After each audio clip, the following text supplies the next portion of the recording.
Welcome to SUTV News. I'm Amy Huffner. And I'm Melody Brook. Smith's Food and Drug is making a major expansion here in Cedar City, with 2 new marketplace stores on the way. Haejin Kim has the story. Smith's Food and Drug opened its current Cedar City store in 1996. Now, nearly 30 years later, the company is investing $50 million in a new marketplace, a 123,000 square foot store planned for South Main Street. The project is expected to anchor an 18-acre retail development and officially replace the existing store once construction is complete in early 2027. The new marketplace will more than double the size of the current building, offering expanded grocery services along with clothing, home goods, toys, and general merchandise. Company representatives say the goal is to meet the needs of a growing community and provide a broader one-stop shopping experience. There was some studies that have been done by independent developers that showed that Cedar City had demand for at least 3 additional grocery stores. And so this is helping to meet the current demand as well as future demand in the area. A second marketplace location is also being negotiated for the north end of town, a change that could shift grocery access and consumer patterns across Iron County. Cedar City is actually home to the #1 grossing Walmart in the state of Utah and the #2 for visitation.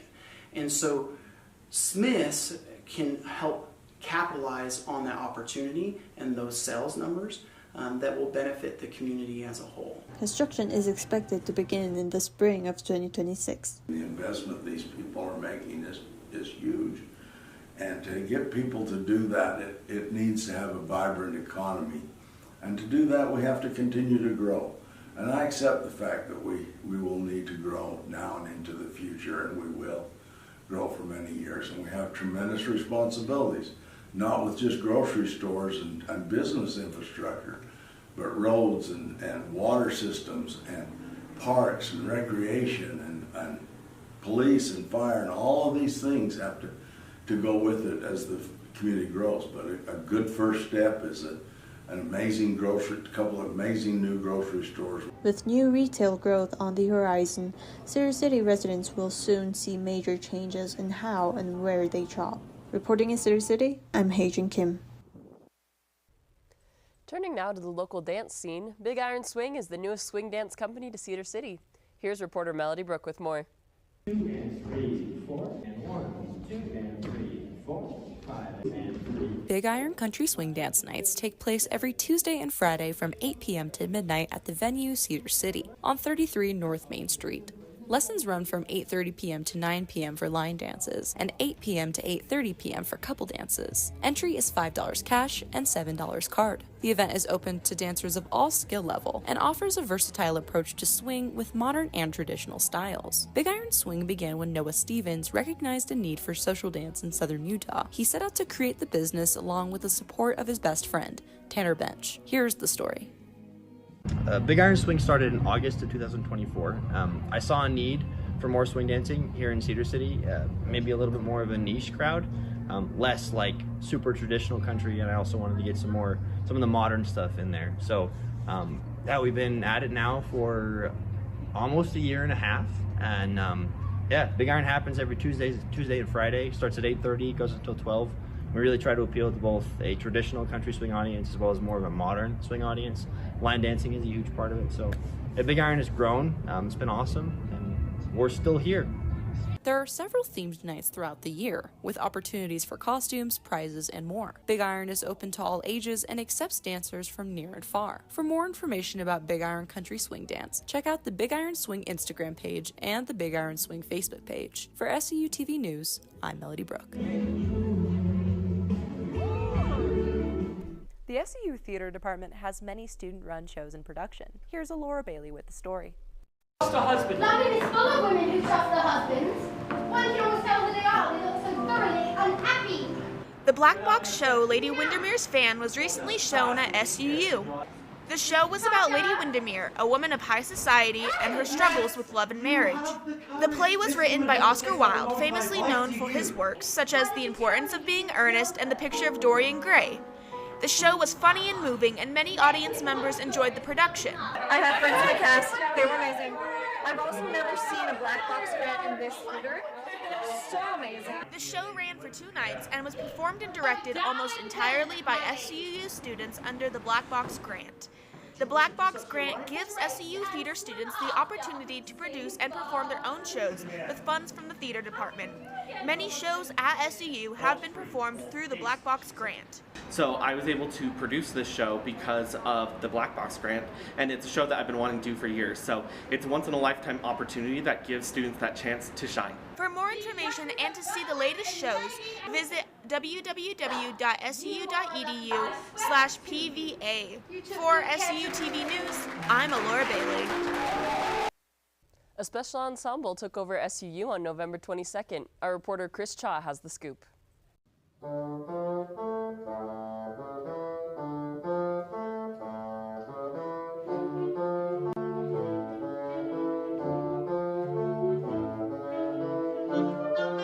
At 5 p.m., the thoroughly vertical hall was filled with melodies that delighted the ears of SUU students.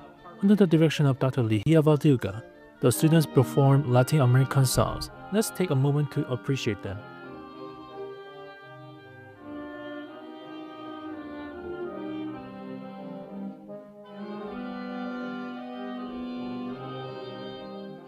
The purpose of the concert is for people to enjoy, to appreciate more the Latin American music, and for us to be able to share our culture with them.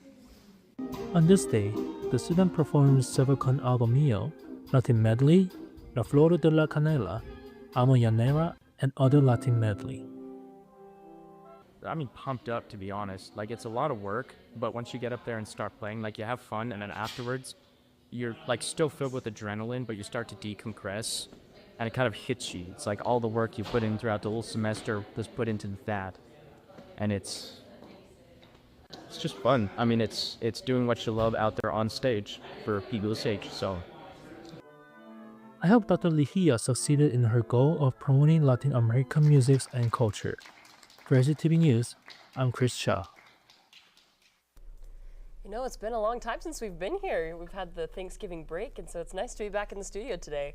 I know, and I'm just so excited. Everything is finally coming back up, and tomorrow, actually, there's going to be some research presentations going on for the psych department. So. Oh, really? That's incredible. I'm sure they put a lot of hard work into that. I know, and all the students out there, shout out to you all for getting through this finals week. It's been a rough semester. It's been a long semester. It feels like this one's been a lot longer for some reason, but we're coming up on that finals week, so best of luck to all you students out there. And enjoy your break. We're going to take a quick break. After this, weather. Dad? Just 1 minute, okay? Hey, Bobo, do trees tell each other stories? I'm sorry. I'm afraid I don't know that. Hey, why don't we go find out?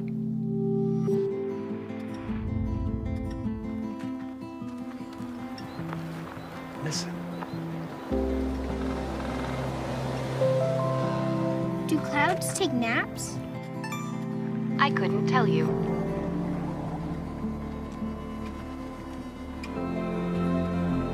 Can birds draw pictures? I don't have an answer for that. Dad, do stars visit their friends? Look!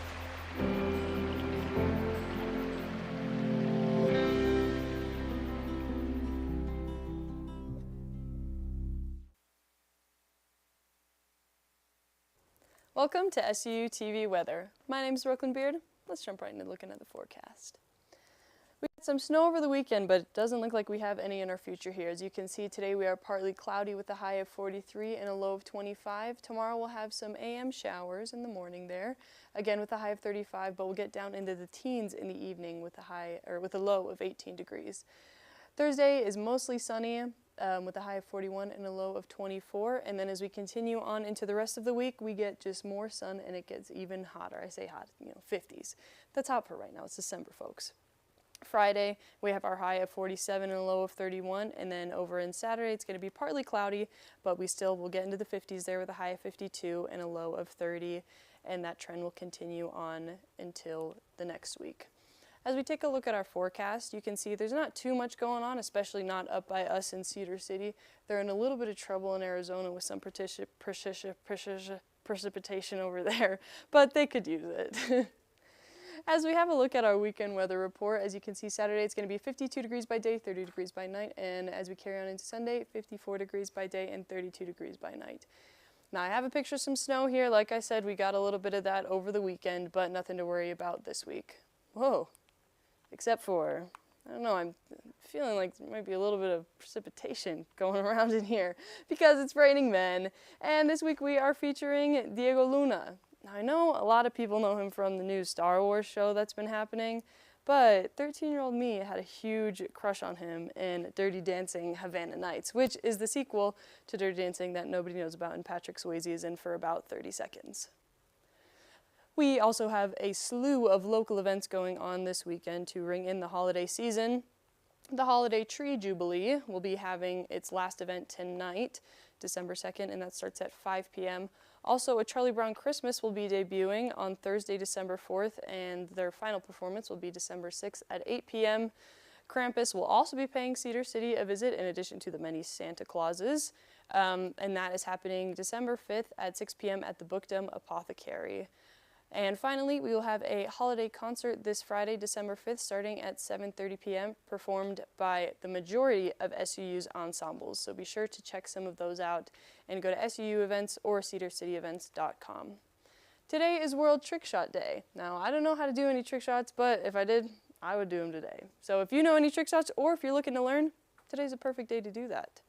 And finally, we wish a happy birthday to Agostino Agazzari, who was an Italian organist born in 1578 and died 1604. I'm sure he's got some bangers out there. Thank you so much for having joined me today on SUU TV Weather. My name is Brooklyn Beard. Any questions, comments, complaints, concerns, or praises, please contact me at arts@suunews.net. Hello, it's good to see you. Also, I was just thinking about this World Trick Shot Day. Brooklyn, I think I could possibly get a half-court shot if I really try hard enough. I think I could possibly get a full-court shot if I didn't try at all. So. Oh my goodness. If you didn't try at all. If I didn't try at all. Okay, so I think we have to have a competition for World Trick Shot Day. We're going to move this into the We're going to take it to the court. Where you're going to do our half shot? I think you could do a full court. Listen, the only thing I can possibly shoot is maybe a piece of paper into the trash can, and I think that's probably the best. That's pretty impressive, though. Some trick shots. Basically a trick shot. I don't know. So up and down. We might do a basketball court or whatever. Practice your trick shots at home. We're gonna take a small break. Sports is up next.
In local sports news, the men's basketball team has finally begun reversing their losing streak. Their game against Stetson University on Saturday ended in a 2-point win for the T-Birds. They carried that momentum into their game against West Coast Baptist yesterday, ending the game with more than double the Eagles' total points.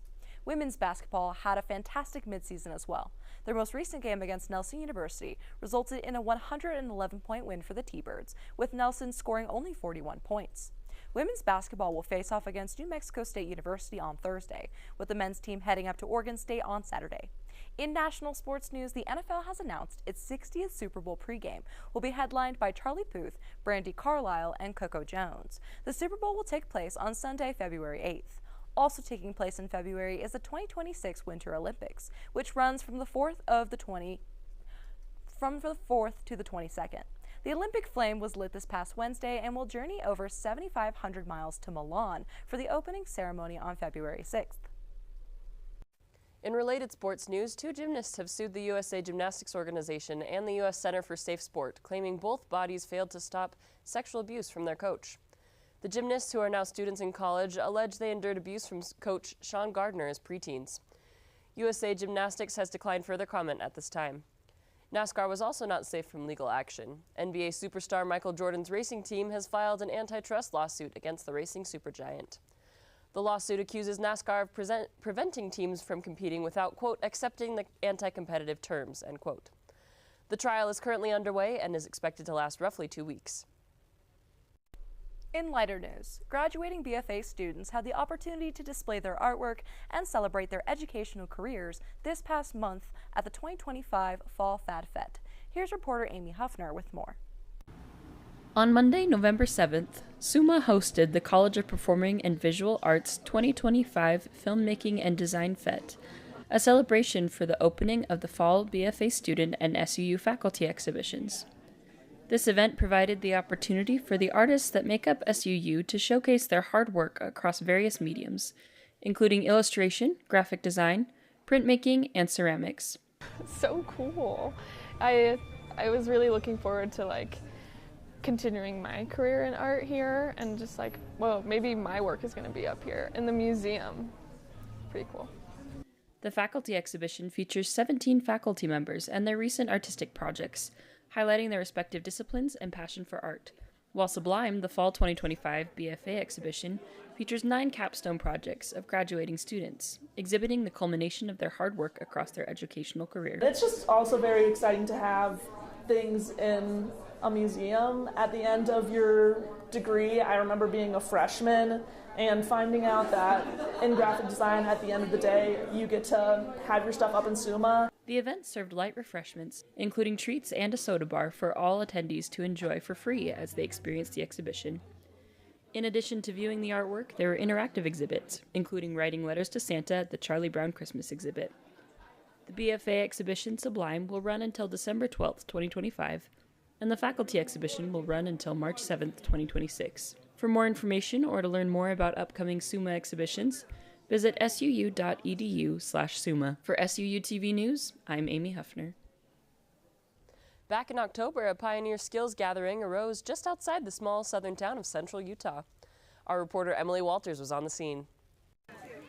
The annual ancestral skills gathering, known as Little School on the Prairie, was held near St. George during the week of October 13th.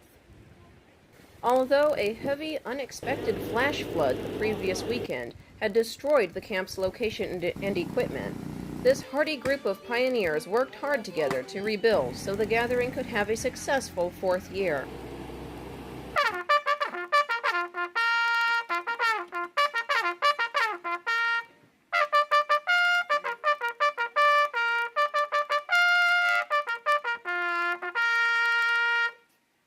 Little School on the Prairie is a family-oriented event where participants of all ages from all walks of life camp outdoors together for a week of old-fashioned living. The event is based on the traditional American pioneer lifestyle portrayed in the Little House book series by Laura Ingalls Wilder, which describes her family's adventures on the frontier in the late 1800s. Attendees dress in period costumes and spend the week studying with skilled instructors to learn crafts their ancestors would have used, from shoeing horses and butchering chickens to knitting, crochet, and quilting. Now, our ancestry did similar things. The Romans, for example, they made shot for their slings. I love the way that the history of what he's trying to create, having to dress up in the pioneer time period, eat the way the pioneer time period did, live the way that they did, makes you kind of appreciate what we do have a whole lot more. And it makes you put away your phone and just enjoy each other and what's out there. The leaders of Little School on the Prairie have worked hard to focus the gathering on family life, simple, old-fashioned living, and building a stronger community together. Participants avoid digital technology and enjoy spending quality time with friends and family instead.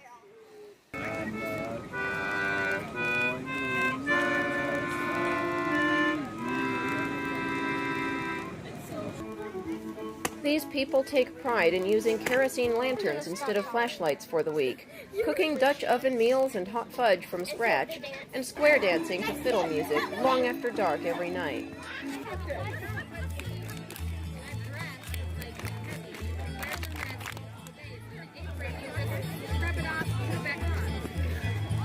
The way that I see children play here almost moves me to tears. It's like something you would see representative of the 50s or something, and it's really sad that it's so novel, you know, because it's what children do when they have the opportunity to, when they're not distracted by screens. And when they get a lot of free play in natural space, they know how to be kids, they know how to do childhood. So for me, one of the most special things is just watching childhood happen, because unfortunately, that is a rare sight. Little School on the Prairie is part of a much larger network of primitive and ancestral skills gatherings that take place all over the American West, such as Rabbit Stick, Winter Count, and Fire to Fire. Whether people have been attending these camps for their whole lives or are newcomers, they all share something in common: a search for a simpler life and new skill sets that will build their self-confidence. If you're happy doing what you do, others sense it. Yeah. And I think that's everybody senses that, no matter what your age is.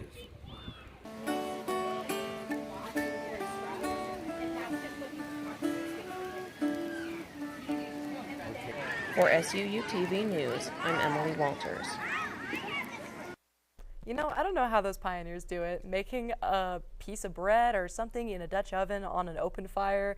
The most I can make is I recently learned how to make a pumpkin pie for Thanksgiving. How appropriate for Thanksgiving. You know, I think that pie is on my bucket list of something to learn one day, but I'm pretty much just in the chocolate chip cookie realm. I do make a mean chocolate chip cookie. I would really like to try it. Some of the best chocolate chip cookie recipes I've ever tried have like pretzels and caramel pieces in them. No, I'm all about the simplicity. Just the cookie. Classic girl. Classic, you know, with a little hot chocolate as well. If we're gonna get fancy. If we're gonna get fancy, you know, 'tis the season. We're gonna take a quick break. After this, more on a Cedar City local artist. Oh, hey, bud. Oh. Where are you headed? Just gonna hang out. It's a school night. With Gary and Todd? Yeah? Not sure about those two. I've been meaning to ask you. This is tougher than I thought. Is there any drinking going on in this crowd? No. I hope not, because alcohol can lead you to say things and do things that you really wish you hadn't. Isn't this what you're supposed to say? I know. So if any of your buddies ever pressure you to take a drink, just tell them you promised your dad you wouldn't. I'd do anything to keep you safe. Okay, I will. I hope this is working. I promise. Love you too, Dad. They really do hear you. Ryan. Yeah? So start the conversation even before they're teenagers. Good idea. For tips on what to say, visit underagedrinking.samhsa.gov. A message from the Substance Abuse and Mental Health Services Administration. Cedar City is home to many artists and craftsmen, particularly at the farmers market. But who are the people behind these creative works? Our reporter Amy Huffner investigated one vendor's story. Resin artwork, something which many might consider a hobby, has turned into a beloved vocation for Corelli Takai, owner of Epoxy Moonchild. Initially, the craft was a foot in the door for Corelli to have a place to publicize her poetry book, as fiery as the sun, as moody as the moon. But she soon found a second passion in creating UV resin artwork and jewelry, finding her niche with each piece she creates. While not an easy or straightforward journey, she has developed her skills, taking suggestions and inspiration from the customers she has interacted with, sharing her passion with them through her art. It's me putting the flowers, it's me doing the frame, and so when people buy it, it's almost like they're loving a little piece of my mind and my heart, and they occurrently that. Corelli has worked with resin for the past 5 years, beginning with epoxy resin before moving over to UV resin. After preserving her own wedding bouquet, she decided to create various art pieces, all made with UV resin and real dried flowers. With jewelry being her top-selling creation, including rings, necklaces, earrings, and bracelets, which she brings to the farmers market every week. She takes pride in her flowers, which she collects, presses, and dries herself, with most of the flowers being local to the southern Utah area. She has made this a family endeavor, with her husband and son supporting her efforts and creativity every step of the way.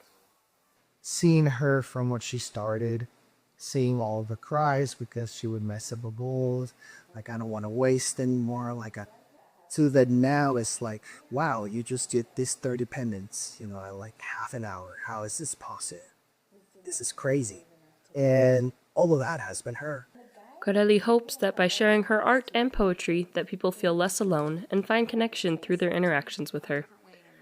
She can be found at the Cedar City Farmers Market most Saturdays, as well as online on YouTube and at epoxymoonchild.myshopify.com. For SUTV News, I'm Amy Huffner. SUU Outdoors hosted an educational social event on Wednesday, November 19th. This event was a Dutch oven cooking demonstration where leaders baked chicken, cheesy potatoes, bacon, and a chocolate raspberry cobbler. In Dutch oven cooking, a chef bakes food inside covered cast iron pots, usually placed in a fire or bed of hot coals. SUU Outdoors hosts these educational events twice a month, featuring guest speakers and skilled demonstrations. They also host daily outdoors activities through their LEAP program, which include hiking, climbing, yoga, and yard games. Most SUU outdoor events are free and open to the public.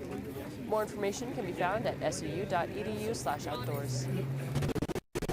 The Sherritt Library is having an annual book sale, now through November 11th. The university holds a sale where you receive invitations to tutor or have books, movies, or magazines that simply become unpopular. Students can stop by to select and purchase the several items available. Reading is the basis of virtually everything else we do in a literate society. So if one wants to run computers, one has to be literate. If one wants to deal with business, one has to be literate. If one wants to engage in virtually anything other than theft, one has to be literate, and most of those who deal with theft are literate as well. The Ceramics Club at SUU is currently holding their yearly holiday market through today. Our reporter Brooklyn Beard takes a closer look. Each year, SUU Ceramics Guild holds their Cups of Cocoa event. It's a chance for ceramics students to show off their skills and earn money to help them in their future endeavors. EJ Hayes is the Ceramics Guild president and was in charge of organizing the sale this year. This event is all student work, so all of the proceeds for the event go either back to the student, like the direct money goes directly to the student and help them with whatever funding they need, and then a portion of it goes back to the guild and helps us fund more events, and then also we have a big trip that we go every year in March. Each purchase supports local art and scores you a free hot chocolate. From mugs to vases to sculptures to Christmas ornaments, SUU students have crafted all kinds of treasures to take home. Being able to see my art and work that I've worked on in somebody's house and serving a purpose, drinking their daily coffee and a routine thing out of a piece of art that I made is very satisfying.